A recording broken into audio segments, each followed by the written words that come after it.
সবাই সবাই নির্দেশ আসন গ্রহণ করুন।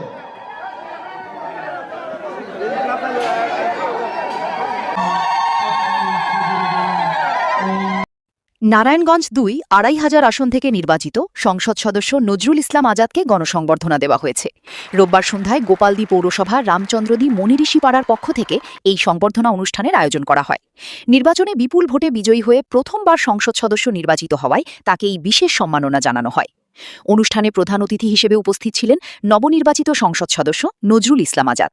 এ সময় ২৫০০ উপজেলা বিএনপির সাধারণ সম্পাদক মোহাম্মদ জুয়েল আহমদ জুয়েল, যুগ্ম সাধারণ সম্পাদক আফজাল হোসেন ভূঁইয়া, যুগ্ম সাধারণ সম্পাদক আবুল কালাম ভূঁইয়া, স্বেচ্ছাসেবক দলের সদস্য সচিব আলমগীর হোসেন সাকিব, গোপালদী পৌর ডিগ্রি কলেজের সভাপতি মোহাম্মদ আব্বাস আলী, যুবদল নেতা শফিকুল ইসলাম শফিক, যুবনেতা তানবীর সহ গোপালদী পৌর বিএনপির নেতৃবৃন্দ উপস্থিত ছিলেন।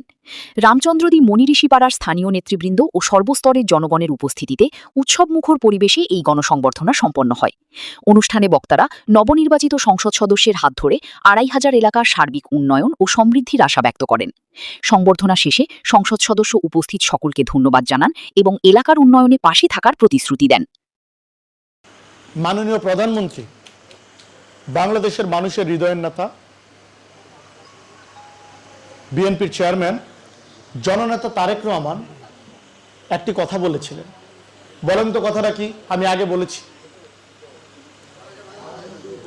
ধর্ম যার যার, বাংলাদেশ সবার। হিন্দু মুসলিম বৌদ্ধ খ্রিস্টান আমরা সবাই ভাই ভাই।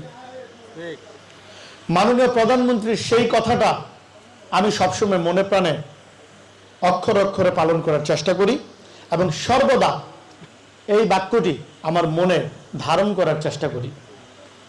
আমি ইতিপূর্বে আপনাদেরকে বলেছি, যাই হোক,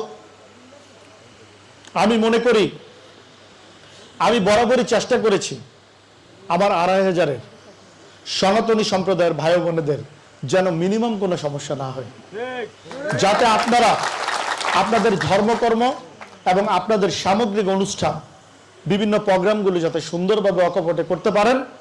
আমি বরাবর আমার থানার নেতৃবৃন্দকে, পৌরসভার নেতৃবৃন্দকে সেভাবে ইনস্ট্রাকশন দিয়েছি এবং আমি নিজেও সবসময় খেয়াল রাখার চেষ্টা করেছি। এটা কিন্তু মাননীয় প্রধানমন্ত্রীর নির্দেশ, আমি সেই নির্দেশ পালন করছি। আমি আপনাদের জ্ঞাতার্থে বলতে চাই, আমি আপনাদের পাশে ছিলাম, আপনাদের পাশে থাকবো ইনশাল্লাহ। আমি কথা দিচ্ছি, আপনাদেরকে বলতে চাই, আপনারা বাংলাদেশ জাতীয়তাবাদী দলের পক্ষে মাননীয় প্রধানমন্ত্রী জননেতা তারেক রহমানের পক্ষে সবসময় কাজ করবেন, ঠিক আছে? আমি বলতে চাই, ২৫০০-এর সনাতনী সম্প্রদায় বিএনপির ঘাঁটি।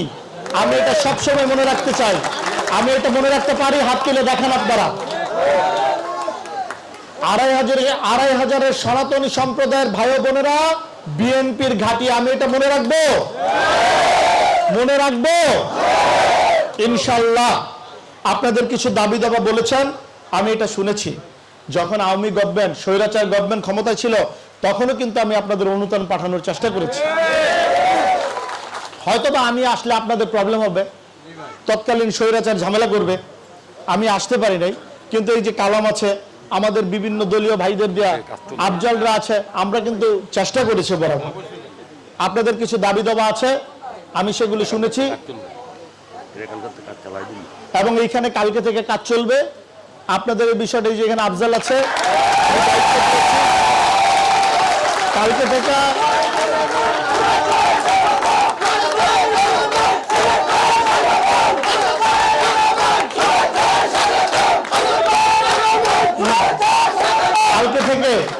কাজ চলবে ইনশাল্লাহ। এবং আমি বলতে চাই, আপনাদের পাশে আমি আছি, ছিলাম, আল্লাহর রহমতে থাকবে ইনশাল্লাহ। সেই কথা দিচ্ছি।